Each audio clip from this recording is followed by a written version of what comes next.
தமிழக வெற்றிக் கழகம் நாளைய முதல்வர்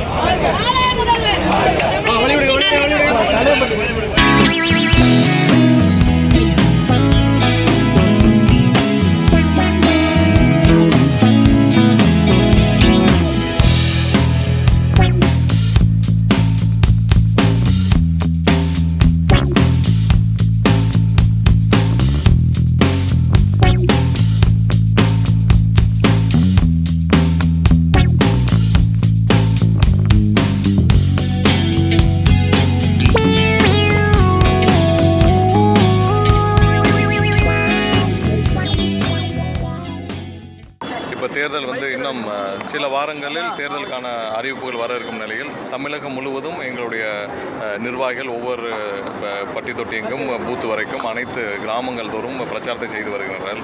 உங்கள் எல்லாருக்கும் தெரியும், எங்களுடைய தலைவருக்கு அனைத்து தரப்பு மக்களுக்கும், பெரும்பான்மையான மக்களுக்கும், அனைத்து தரப்பு மக்களிடம் பெரிய ஆதரவு இருக்கிறது.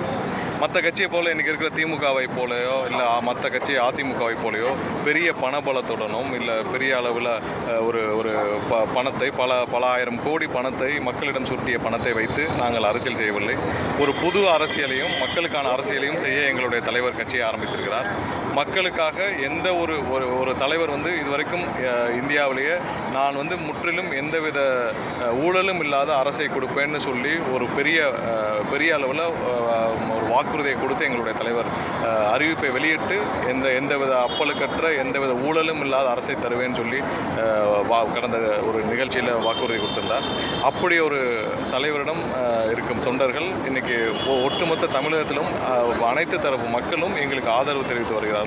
எப்படி சுதந்திர போராட்டத்திற்கு பிறகு காங்கிரஸ் கட்சிக்கு அனைத்து பொதுமக்களும் சேர்ந்து, ஒட்டுமொத்த பொதுமக்களும் சேர்ந்து காங்கிரஸ் கட்சிக்காக பிரச்சாரம் செய்து காங்கிரஸ் கட்சியை சுதந்திர போராட்டத்திற்கு பிறகு ஆட்சிக்கு கொண்டு வந்தார்களோ, அதே போல் இன்று ஆங்காங்கே பொதுமக்கள் அனைவரும் எங்களோட எங்கள் நிர்வாகிகள் யாரும் இன்றைக்கி வந்து 1000 கோடியோ 2000 கோடியோ இல்லை ஒவ்வொரு தொகுதிக்கும் 25 கோடி இன்றைக்கி திமுக வந்து செலவு பண்ண செய்ய தயாராக இருக்கிறார்கள் எங்களுக்கு செய்தி வருது. அந்த மாதிரி எங்கள் நிர்வாகிகள் யார்கிட்டமும் அவ்வளோ கோடிக்கணக்கான பணத்தை நாங்கள் இங்கே முதலீடு செய்து ஒரு பணத்தை அறுவடை செய்ய வரவில்லை.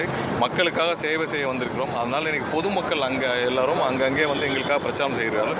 இன்றைக்கு சகோதரர் வந்து அவருடைய பிரச்சாரத்தை தானாக முன்வந்து அவருடைய வாகனத்தின் மூலம் தமிழகம் முழுவதும் எங்களுடைய தலைவருக்காக பிரச்சாரத்தை துவங்க இருக்கிறார். இதுபோல் நான் இப்போ மதுரையிலேருந்து வரேன். மதுரையிலையும் பார்த்தா அங்கங்கே பொதுமக்கள் அனைவரும் ஆர்வத்தோடு எங்களுடைய தலைவருக்காக பிரச்சாரம் செய்து வருகின்றனர். கண்டிப்பாக இது மக்களுக்கான கட்சி என்பதில் ஒரு பெரிய எழுச்சி. 50 வருஷம் கழித்து ஒரு மக்களுக்கான கட்சியாக எங்களுடைய கட்சி இருக்கும் என்பதில் எந்த மாற்று கருத்தும் இல்லை. தமிழகம் முழுவதும் பொதுமக்கள் அனைவரும் சேர்ந்து பிரச்சாரம் செய்து கண்டிப்பாக இந்த 2026 பெரிய மாற்றத்தை தருவார்கள் என்பதில் எந்த மாற்று கருத்தும் இல்லை. அஜித்தோட புகைப்படத்தை பிரச்சார வாகனத்தில் பதிவு பண்ணியிருக்காரு. இது அஜித்துக்கு தெரியுமா? இல்லை, அது சகோதரர் வந்து அவர் வந்து அந்த பிரச்சாரத்தை அவர் வந்து சேர்ந்து, அதாவது அவர் வந்து தல ரசிகர் மன்றத்தை சார்ந்தவர், அவர் சேர்ந்து துவக்கணும்னு நினச்சார். கடந்த 3 வாரங்களாக எங்கள்கிட்ட தொடர்பு கொண்டு இதை பண்ணணும்னு நினச்சார். ஸோ அவர்கிட்டையும் அதை என்ன கான்செப்ட் என்னன்னு கேட்டோம். அவருடைய குடும்பத்தினருடன் அவருடைய மனைவியுடன் சேர்ந்து இந்த பிரச்சாரத்தை துவக்கணும்னு நினைக்கிறார். அது அவருடைய தனிப்பட்ட விருப்பம். கண்டிப்பாக இதே மாதிரி எல்லா இடத்துலையும் ஆங்காங்கே பொதுமக்கள் அவங்க விரும்புகிற மாதிரி இதை செய்து வராங்க. அவருடைய விருப்பத்திற்கு ஏற்ப எங்களால் கண்டிப்பாக பெரிய அளவில் எங்களுடைய நிர்வாகிகளால் பண உதவி செய்ய முடியாது. ஆனால் அவர்களுக்கான ஆதரவை கண்டிப்பாக நாங்கள் அதிமுக, பாமக உள்ளிட்ட திமுக உள்ளிட்ட கூட்டங்களில் விசில் அடிக்கப்படுறதுனால அவங்க எரிச்சல் அடைகிறாங்க. அதை எப்படி பார்க்குறீங்க நீங்கள்? இல்லை, அவங்களுடைய எரிச்சல் வந்து விசில் அடிக்கிறதுனால இல்லை, மக்களுடைய ஆதரவுனால. எப்படி வந்து திடீர்னு ஒரு கட்சிக்கு ஒரு 40% வாக்குகள் இருக்குது, இன்றைக்கி வந்து பெரும்பான்மையான மக்களுடைய ஆதரவு இருக்குன்ற ஒரு எரிச்சல்னால தான் பண்ணுறாங்க. வேறு எந்த விசில் சத்தத்தினால இல்லை. அவர்களுக்கு வந்து இன்றைக்கி எதை பார்த்தாலும் தமிழக வெற்றி கழகத்தின் வெற்றியாக பார்க்குறாங்க.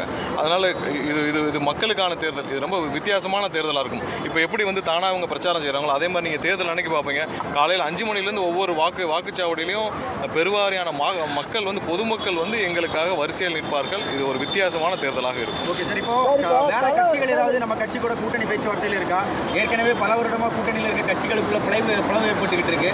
நம்ம கட்சியில் யாராவது கூட்டணி குறித்து பேசுகிறாங்களா? இல்லை, கூட்டணிக்கு இன்னும் உங்களுக்கு தெரியும், தேர்தல் நோட்டிஃபிகேஷன் வந்த பிறகும் அதுக்கப்புறம் நாமினேஷன் நடந்துட்டு இருக்கப்போ கூட கூட்டணிகள் உறுதியாகிருக்கு.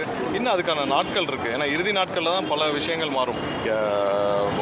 யாரும் அமைத்த கூட்டணி கண்டினியூ ஆகுமா இல்லையான்னு அவங்களுடைய நடவடிக்கையை பொறுத்தா இருக்கும். பட் இது இன்னும் நாட்கள் இருக்குது. அது ஏதாவது உறுதியானால் எங்களுடைய தலைவர் அறிவிக்கும். அடுத்த கட்ட பிரச்சாரம் எப்போ சார்? இல்லை, பிரச்சாரம் அடுத்த வேலூரில் 23ஆம் தேதி முடிவு செய்யப்பட்டுள்ளது. அதன் அடிப்படையில் 23ஆம் தேதிக்கான வேலைப்பாடுகள் இப்போ நடந்துகிட்ருக்கு. அதுக்கு அடுத்து எங்கெங்கே பெர்மிஷன் எங்களுக்கு கிடைக்குதோ, அப்ரூவல் கிடைக்குதோ அதன் அடிப்படையில் முழு பாதுகாப்புடன் எங்களுடைய பிரச்சாரங்கள் தொடரும். இல்லை, ஒவ்வொரு பொதுமக்களும் அவங்களுக்கு என்ன மாதிரியான யுக்திகள் எப்படி பிடிக்குதோ அதை பண்ணியிருக்காங்க. தம்பியும் எங்கள்கிட்ட வந்து மூணு வாரமாக இது தொடர்பாக பேசி வந்தார்.